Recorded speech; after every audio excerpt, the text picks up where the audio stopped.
ड्रामे की शुरुआत में फ़ाया लिलिन को देखते हैं जो सो रही है और आज उसका आखिरी दिन होगा इस अपार्टमेंट पर। अब यहाँ पर फ़ाया लिलिन की नींद खुले उससे पहले लैंडलॉर्ड के हस्बैंड आ जाते हैं फ़ाया लिलिन के रूम पर उसको जगाने के लिए।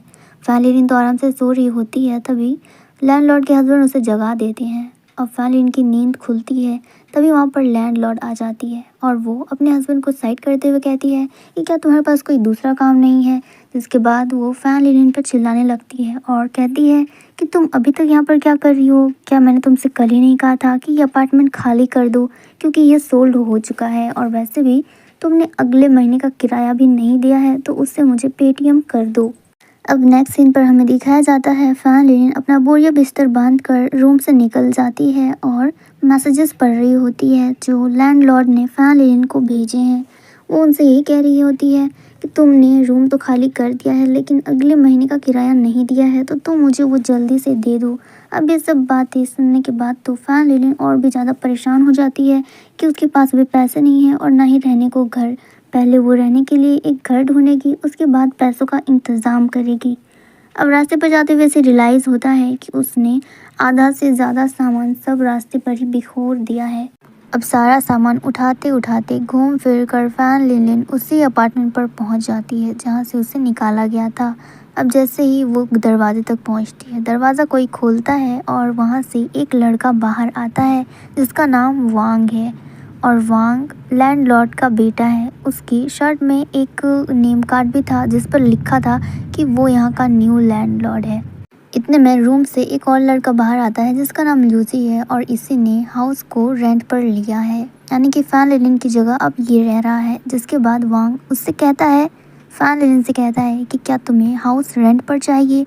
ये बात सुनने के बाद तो फ़ैन लिलिन बिल्कुल खुश हो जाती है और वो उसकी शर्ट पे देखती है कि वहाँ पर लैंडलॉर्ड लिखा है। जिसके बाद वो पूछती है कि क्या तुम ही यहाँ के लैंडलॉर्ड हो। तो वांग बहुत ही खुशी के साथ कहता है कि तुमने बिल्कुल सही कहा, ये मेरी मॉम डैड का काम है, लेकिन अभी वो लोग थोड़ी काम की वजह से बाहर गए हैं, तो अभी उनका काम मैं संभाल रहा हूँ। अब हमें अपार्टमेंट का सीन दिखाया जाता है जहाँ पर फ़ैन लिलिन बैठी होती है और काफ़ी ज़्यादा परेशान हो जाती है। वो खुद को एक कैरेक्टर में सोच रही होती है और फ्लैशबैक पर याद करने लगती है कि मैं फिर से उसी अपार्टमेंट पर पहुँच गई हूँ जहाँ से मुझे निकाला गया था और मेरे पास अभी कोई दूसरा रास्ता भी नहीं है कि मैं किसी दूसरे अपार्टमेंट में जाके रह सकूं, क्योंकि मैं अभी कुछ भी अफोर्ड नहीं कर सकती और अभी मेरे पास यही ऑप्शन है कि मैं इसी अपार्टमेंट पर रहूं। अब वांग फ़ैन लिलिन से कहता है कि तुम्हें ये अपार्टमेंट बहुत ही ज़्यादा पसंद आएगा, ये बहुत ही ज़्यादा बड़ा है और तुम्हें यहाँ पर रहने में कोई भी दिक्कत नहीं होगी। यहाँ पर बहुत सारे रूम हैं, तुम चाहो तो कहीं भी रह सकते हो, बेडरूम, गेस्ट रूम या फिर बाथरूम में भी। और इतना ही नहीं, बल्कि तुम्हें यहाँ का किराया पूरा नहीं देना होगा, बल्कि तुम दोनों मिलकर आधा आधा उसे दे सकते हो। जो सुनकर फ़ैन लिलिन ल्यूसी की तरफ देखती है और कहती है कि क्या मुझे इसके साथ ये अपार्टमेंट शेयर करना पड़ेगा। और इधर दूसरी तरफ वांग जो अपने अपार्टमेंट की तारीफ किए जा रहा होता है और फ़ैन लिलिन को पूरी मनाने की कोशिश करता है और कहता है कि तुम्हें यहाँ से मार्केट जाने में बिल्कुल भी प्रॉब्लम नहीं होगी, क्योंकि वो बहुत ही ज़्यादा क्लोज है। तुम चाहो तो एनी टाइम मार्केट जा सकती हो और यहाँ तक कि यहाँ का कन्वीनियंस स्टोर भी बहुत ही ज़्यादा क्लोज है। तुम चाहो तो कभी भी वहाँ पर जा सकती हो और जिस दिन तुम्हें खाना बनाने का मन ना करे तो तुम होटल में भी जाकर खा सकती हो।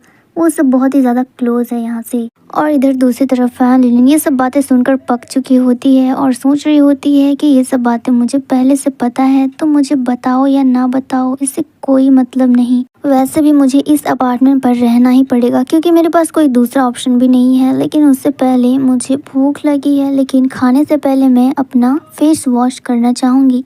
ये बोलकर फ़ैन लिलिन उठ जाती है और कहती है कि मुझे अपना मुँह धोना है, इसलिए मुझे थोड़ा टाइम चाहिए। जिसके बाद ल्यूसी कहता है कि तुम्हें पता है कि यहाँ का बाथरूम कहाँ है। तो फ़ैन लिलिन कहती है कि कोई ज़रूरत नहीं है, मैं खुद ढूंढ लूँगी। ये अपार्टमेंट इतना भी बड़ा नहीं है कि मैं यहाँ पर खो जाऊँ, और वैसे भी मुझे पता है कि बाथरूम कहाँ पर है। अब नेक्स्ट सीन हमें दिखाया जाता है फ़ैन लिलिन बाथरूम पर होती है, मिरर पर खुद को देख रही होती है और सोच रही होती है कि अभी फेस वॉश करने के बाद मैं अच्छे से डिनर करूँगी, मुझे काफ़ी ज़ोरों से भूख लगी है, अब मैं यहाँ पर बिल्कुल चैन से खा सकती हूँ। ये सब बातें सोच कर ही फ़ैन लिलिन बहुत ज़्यादा खुश हो जाती है। फिर वो कहती है कि इन सब बातों से कोई फ़ायदा नहीं, पहले मुझे मुँह ही धो लेना चाहिए। जब वो मुँह धोने के लिए कोई फेस वॉश उठाती है तो वहाँ पर ऑलरेडी एक फेस वॉश रखा होता है, जो देख कर फ़ैन लिलिन सोचने लगती है कि यहाँ पर तो सभी लड़के हैं, तो फिर ये फेस वॉश वाला कौन यूज़ करता है। अब जब उसका फेस वॉश हो जाता है तो वो खुद को आईने पर देखती है और उसे यकीन नहीं होता क्योंकि उसका चेहरा काफ़ी ज़्यादा ग्लो कर रहा था। फैन लिलिन काफ़ी ज़्यादा इम्प्रेस होती है, जिसके बाद वो फेस वॉश देखती है तो उसे लगता है कि यहाँ पर सभी लड़के हैं, तो फिर ये फेस वॉश कौन यूज़ करता है। शायद ये किसी लड़की का होगा जो बाथरूम में रह गया था। ये सोचकर फैन लिलिन उसे अपने साथ ले जाने लगती है। जैसे ही वो दरवाज़ा खोलती है, बाहर ल्यूसी होता है उसी फ्रॉक को लेकर जो हमें स्टार्टिंग में दिखाया गया था वो फैन लिलिन का था। ल्यूसी के हाथ में वो फ्रॉक देखकर फैन लिलिन उसे लेते हुए कहती है कि ये मेरा है, तुम्हारे पास कैसे आया। जिसके बाद ल्यूसी फैन लिलिन के हाथों से वो फेस वॉश ले लेता है और कहता है कि ये मेरा है और ये तुम्हारे पास कहाँ से आया। इसके बाद ल्यूसी पूछता है कि क्या तुम इस अपार्टमेंट में पहले से रहती आ रही हो। जो सुनकर फैन लिलिन थोड़ी सी कंफ्यूज हो जाती है और कहती है कि नहीं, तुम्हें कोई गलतफहमी हो रही है, मैं तो यहाँ पर पहली बार रह रही हूँ। इसके बाद ल्यूसी कहता है कि वो सब छोड़ो, तुम्हें पता है ना कि हमें इस अपार्टमेंट पे एक साथ रहना है, यानी कि रेंट भी आधा आधा करके देना पड़ेगा। जो सुनकर फैन लिलिन शॉक रह जाती है। फैन लिलिन को याद आता है कि इस अपार्टमेंट पर एक ही बेडरूम है, यानी कि कोई एक ही उस बेडरूम पर रह सकता है। ल्यूसी कहता है कि तुम्हें वो कॉन्वर्सेशन याद करनी चाहिए जहाँ पर वांग ने हमें इस अपार्टमेंट के बारे में बताया था। अब हमें वांग का सीन दिखाया जाता है जहाँ पर वांग अपार्टमेंट की बातें कर रहा था कि इस अपार्टमेंट पर रहने के लिए पहले महीने के लिए तुम लोगों को 3000 युआन देना पड़ेगा, जहाँ पर तुम दोनों ही मिलाकर उसे दे सकते हो, क्योंकि तुम लोगों को रहने के लिए यहाँ पर 3 महीने का किराया आगे देना पड़ेगा। उसके बाद ही तुम लोग यहाँ पर रह सकते हो, यानी कि 9000 युआन देने पड़ेंगे। अब तुम दोनों इसे मिला कर दो या फिर जैसे दो, ये तुम दोनों की आपस की ही बातें हैं और वैसे भी तुम दोनों को ही डिसाइड करना है कि कौन बेडरूम में रहेगा और कौन गेस्ट रूम में। इसके बाद फैन लिलिन कहती है कि मुझे तो यहाँ पर 3 साल तक रहना है, क्योंकि मुझे अपना पढ़ाई कंप्लीट करने के लिए यहाँ पर रहना पड़ेगा। तो क्या मुझे पूरे 3 साल इसी के साथ रहना पड़ेगा? और क्योंकि मैं यहाँ पर 3 साल तक रहूँगी तो मुझे लगता है कि मास्टर बेडरूम मुझे ही मिलना चाहिए। तुम्हें क्या लगता है? अब नेक्स्ट सीन पर देखते हैं जहाँ पर फैन लिलिन को उसका रूम मिल चुका होता है और उसे गेस्ट रूम मिलता है। वो गेस्ट रूम देखकर बहुत ही ज़्यादा परेशान हो जाती है, अपना सर पकड़ लेती है क्योंकि गेस्ट रूम काफ़ी ज़्यादा गंदा था।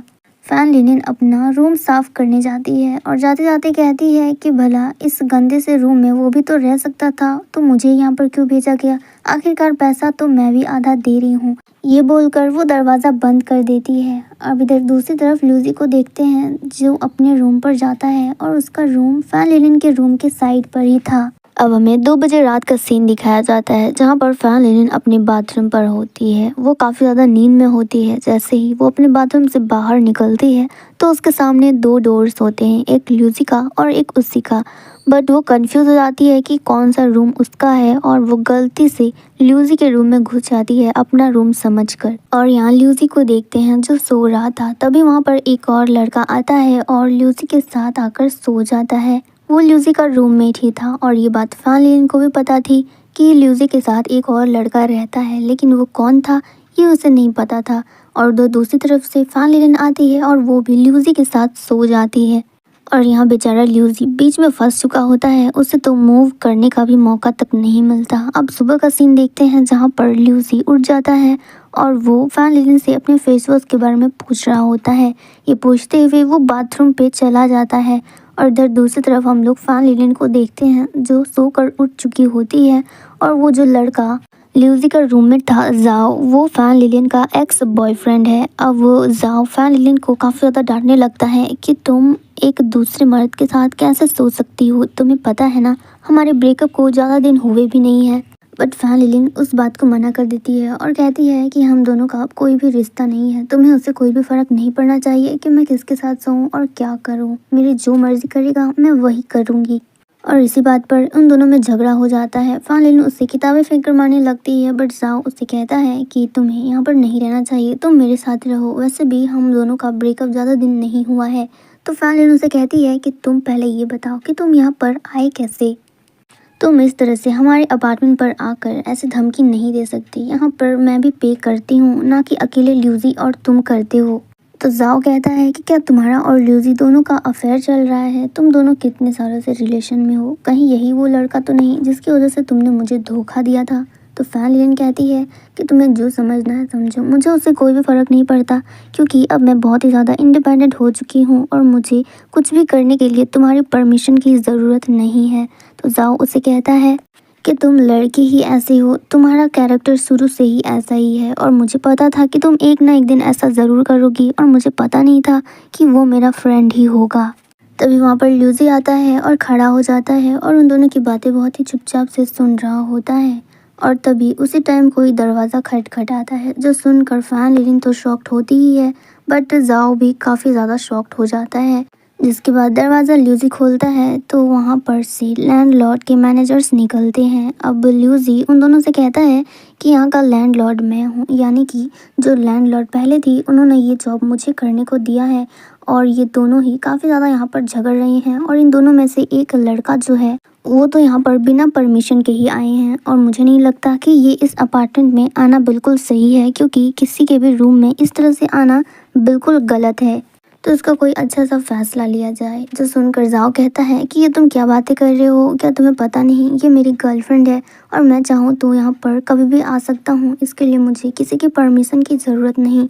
तो मैनेजर्स आगे बढ़ते हुए कहते हैं कि तुम बॉयफ्रेंड अपनी जगह पे हो, तुम यहाँ पर बिना परमिशन के नहीं आ सकते, चाहे ये तुम्हारी गर्लफ्रेंड हो या फिर कोई भी हो। और वैसे भी तुम्हारे पास ऐसा क्या सबूत है कि हम मान लें कि यही तुम्हारी गर्लफ्रेंड है। जिसके बाद वो लोग फैन लिलिन से पूछते हैं कि क्या यही तुम्हारा बॉयफ्रेंड है, तो फैन लिलिन मना कर देती है और तभी ल्यूसी पीछे से बोलता है कि ये मेरी गर्लफ्रेंड है। अगर आपको यकीन नहीं हो रहा तो आप फॉर्म में भी देख सकते हो, हम दोनों साथ में ही रहते हैं और रेंट भी साथ में ही भरते हैं। अब ये सब बातें सुनकर वो मैनेजर जाओ को वहाँ से पकड़ कर ले जाते हैं। जाओ तो काफ़ी ज़्यादा परेशान हो जाता है। वो कहता है कि इस अपार्टमेंट पर मैं भी रहता हूँ, ये बात अलग है कि मैं उसके रूम पर बिना परमिशन के गया था, लेकिन मैं अपने रूम पर तो परमिशन के सो ही सकता हूँ, मुझे क्या पता था कि वो उस रूम पर थी। उन सब के जाने के बाद ल्यूसी फैन लिलिन से पूछता है तुम ठीक तो हो, और वैसे भी तुमने इतना टॉक्सिक बॉयफ्रेंड आखिरकार क्यों बनाया, तुम्हें पता नहीं कि जाओ कैसा इंसान है, क्या तुम्हें एक अच्छा बॉयफ्रेंड नहीं मिल सका मेरी तरह। और यहाँ तक कि मेरा दिल भी काफ़ी ज़्यादा साफ़ है क्योंकि कल रात हम दोनों तो साथ में ही सोए थे और तुम्हें तो पता ही है मैंने तुम्हारे साथ कुछ भी गलत नहीं किया था। इसके बाद फैन लिलिन कहती है कि तुमने बिल्कुल सही कहा, कल जब मैंने तुम्हारी छाती पर हाथ रखा था तब मुझे एहसास हुआ कि वो काफ़ी ज़्यादा नर्म लग रहा था। मुझे ऐसा फील ही नहीं हुआ कि मैं किसी लड़के के साथ सोई हूँ, मुझे ऐसा लग रहा था कि मैं अपनी किसी सहेली के साथ सो रही हूँ। तुम्हारा शरीर काफ़ी ज़्यादा नरम है, बिल्कुल किसी लड़के की तरह। अब ल्यूसी वही रात का सीन याद करता है जहाँ पर फैन लिलिन उसके साथ सोई थी। अब वो उसके शरीर को छूती है तो ल्यूसी की नींद खुल जाती है और वो आगे मुड़ के देखता है तो उसके सामने फैन लिलिन सोई थी और वो काफ़ी ज़्यादा पास थी। जब ल्यूसी की आँख खुलती है तो वो फैन लिलिन को अपने इतने क्लोज देखकर काफ़ी ज़्यादा शॉक्ड होता है। अब हमें प्रेजेंट का सीन दिखाया जाता है जहाँ पर ल्यूसी तो हैरान था ही कि इसका मतलब कल रात के बारे में फैन लिलिन को सब कुछ याद है कि वो मेरे साथ सोई थी। जिसके बाद वो कहता है कि तुम्हारे कहने का मतलब क्या है कि मैं एक लड़की हूँ, क्या मैं एक लड़की जैसा बिहेव करता हूँ। ये सुनकर फैन लिलिन हंसने लगती है और कहती है कि तुम तो इस बात को कुछ ज़्यादा ही सीरियसली ले रहे हो, मैं तो मजाक कर रही थी। मुझे तो तुम्हारे साथ बहुत अच्छा लगता है और तुमसे बात करने में भी काफ़ी अच्छा फील होता है, ऐसा लगता है कि तुम मेरी कोई सहेली हो। और यही सब बोलने के चक्कर में वो फिर से ल्यूसी की उतने क्लोज आ जाती है और वो दोनों एक दूसरे की शक्ल को देखने लगते हैं।